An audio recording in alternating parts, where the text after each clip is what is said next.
Assalamu alaikum, brothers and sisters. I hope you're well. History is filled with instances and incidents when people have rebelled and resisted against their colonial regime, against any form of injustice, and sometimes even against their own oppressive ruler. But one thing was common in all of these cases until now, and that was that the world was able to distinguish clearly and tell who was on the oppressive side and who was on the oppressed side. But now, lies and treachery are so widely spread that no one is able to differentiate between right and wrong anymore. Yet there are some individuals left who are not as blind as others are and can tell what is really happening. A podcast by famous TV presenter Joe Rogan is going viral nowadays. He had invited George Roger Waters, who is a musician and singer-songwriter. In that podcast that was shot almost a year ago, Roger and Joe discussed the state of the Palestinian people and how they had reached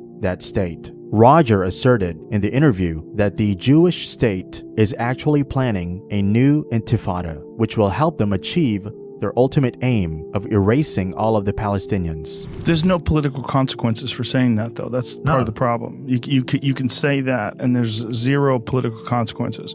But if you do talk about the Palestinian people and their rights and the plight of the Palestinians, then you are connected to Hamas. And then all of a sudden you're connected to this terrorist organization, and it doesn't matter about those people. Yeah. It's just that the narrative is support of Israel equals you're on the right side. Yeah. Yeah. Regardless of how their policies impact individual human beings through no fault of their own, just happen to be born Palestinian and been stuck in this apartheid state. Yep. And that's the other thing is that they, it's very binary in that way. It's like you're either with Israel or you're with Hamas. Yep. You're with this terrorist organization that puts its people in danger purposely and uses them as cannon fodder so that they can gain support internationally and does all these human rights atrocities and launches missiles at Israel.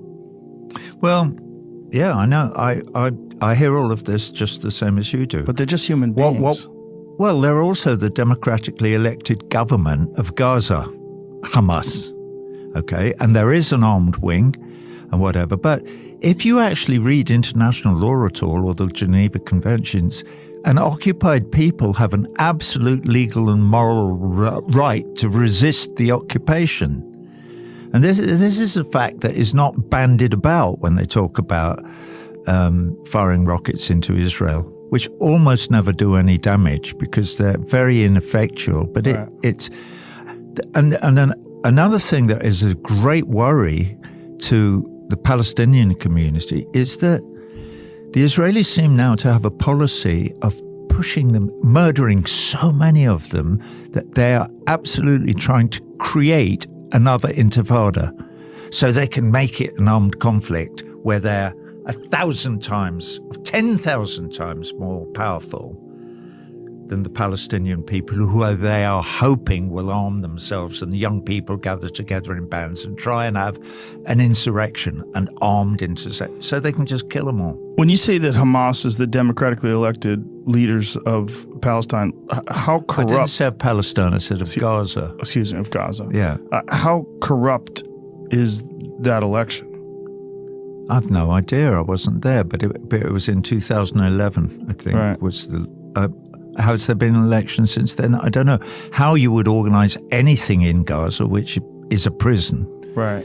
It's got borders. The Israelis control who comes in and goes out. They opened fire on Palestinian fishing boats again yesterday. So I can't really answer that question because I'm not there, and I don't know. Does anybody have a clear path of resolution that makes sense for that area where they could sit down and come up with some sort of humane, logical, compassionate way to mitigate some of these problems? Does anyone? Yeah, I do. What is yours? You do. You give equal human rights to people, but you would have to stop the occupation and stop one group of people oppressing another group of people. You would have to accept the principles of Paris 1948, and everything would develop from that. then you could have a process. You could all get on a plane and go to Oslo and have meetings. They did that once before, but nobody stood by anything that was agreed in Oslo. It was just a delaying process to consolidate the occupation of Palestine, i.e. the settlement building, the private roads, all of that stuff. But but you would need the will. You would need the will of the Israeli government, and then it could move forward.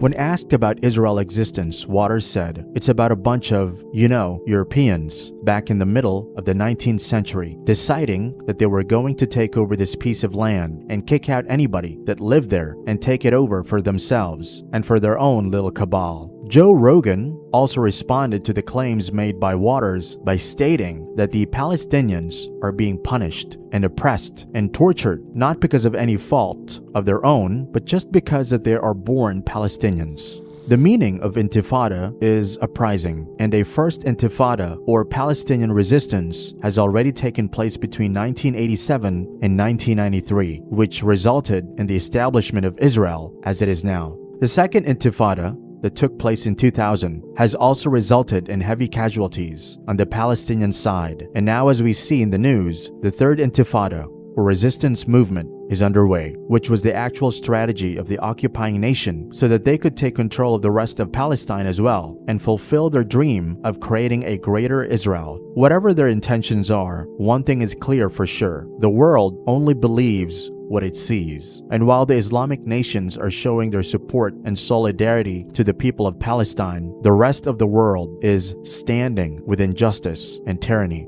In these turbulent and extremely difficult times, there are only a few people who are able to tell what's really happening and who is at fault, an example of which is Roger Waters. We believe and hope that there may be many more like him who will be able to at least apply logic and give reason regarding the current state of the world. أم حسبتم أن تدخلوا الجنة ولما يأتكم مثل الذين خلوا من قبلكم مستهم البأساء